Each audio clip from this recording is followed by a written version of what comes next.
Hello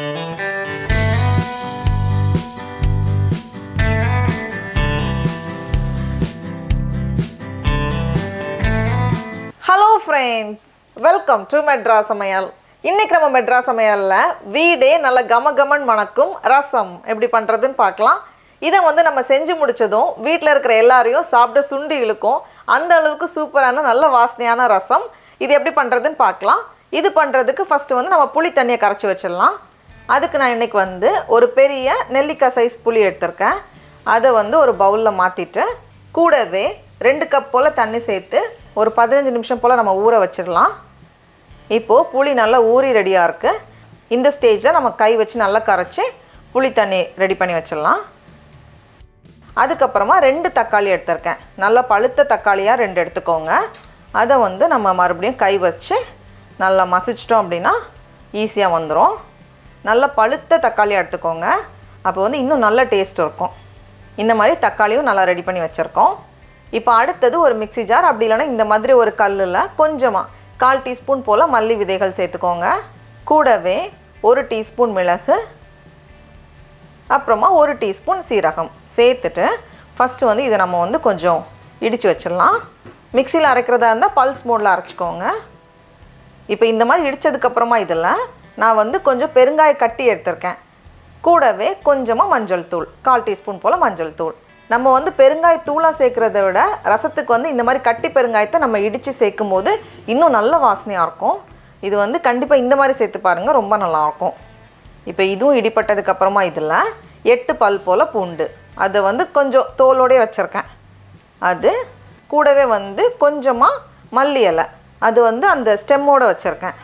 அதையும் சேர்த்துட்டு மறுபடியும் ஒரு 2-3 இடித்து வச்சிடலாம். இது வந்து அவ்வளோ நல்ல வாசனையாக இருக்கும் நம்ம ரசத்துக்கு சேர்க்கும்போது.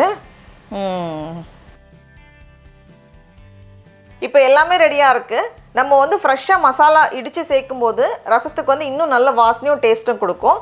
இப்போ வந்து நம்ம ரசம் பண்ண ஆரம்பிச்சிடலாம். அதுக்கு ஒரு பேனில் கொஞ்சமாக எண்ணெய் சேர்த்துக்கோங்க. 2 டீஸ்பூன் போல் எண்ணெய் போதும்.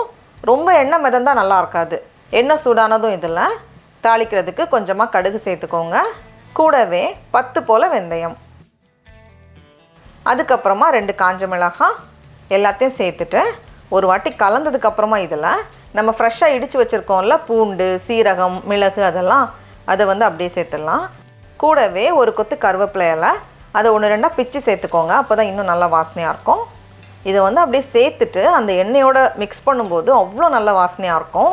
இந்த மாதிரி ஒரு வாட்டி கலந்ததுக்கப்புறமா இதில் நம்ம ரெடி பண்ணி வச்சுருக்க தக்காளி 2 தக்காளி சேர்த்துட்டு தக்காளி வந்து 1 நிமிஷம் போல் இருக்கட்டும். இப்போ இது கூட நம்ம கரைச்சி வச்சுருக்கோம்ல புளி, அதை வந்து அப்படியே சேர்த்துடலாம். தேவைப்பட்டால் கொஞ்சமாக எக்ஸ்ட்ரா தண்ணி சேர்த்துக்கோங்க. மொத்தத்தில் வந்து 2-2.5 கப் தண்ணி இருக்கிற மாதிரி பார்த்துக்கோங்க. நம்ம புளி ஊற வைக்கிறது எல்லாத்தையும் சேர்த்து கடைசியாக தேவையான அளவு உப்பு எல்லாத்தையும் சேர்த்துட்டு ஒரு லைட்டாக அங்கங்கே கொதிக்கட்டும் ரசம்.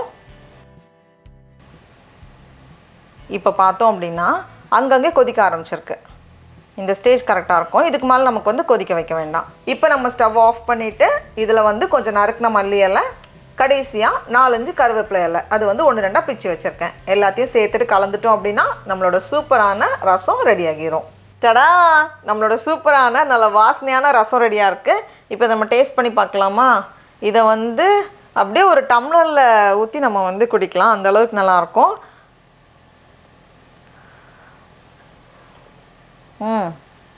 ஆஹா, ரொம்ப ரொம்ப டேஸ்ட்டாக இருக்குது. நீங்களும் கண்டிப்பாக இந்த ரசத்தை வீட்டில் செஞ்சு பாருங்கள். உங்களுக்கு இந்த வீடியோ பிடிச்சிருந்துச்சுன்னா மெட்ராஸ் சமையலுக்கு சப்ஸ்கிரைப் பண்ணுங்கள். நாவின் சுவை அரும்புகள் மலரட்டும்.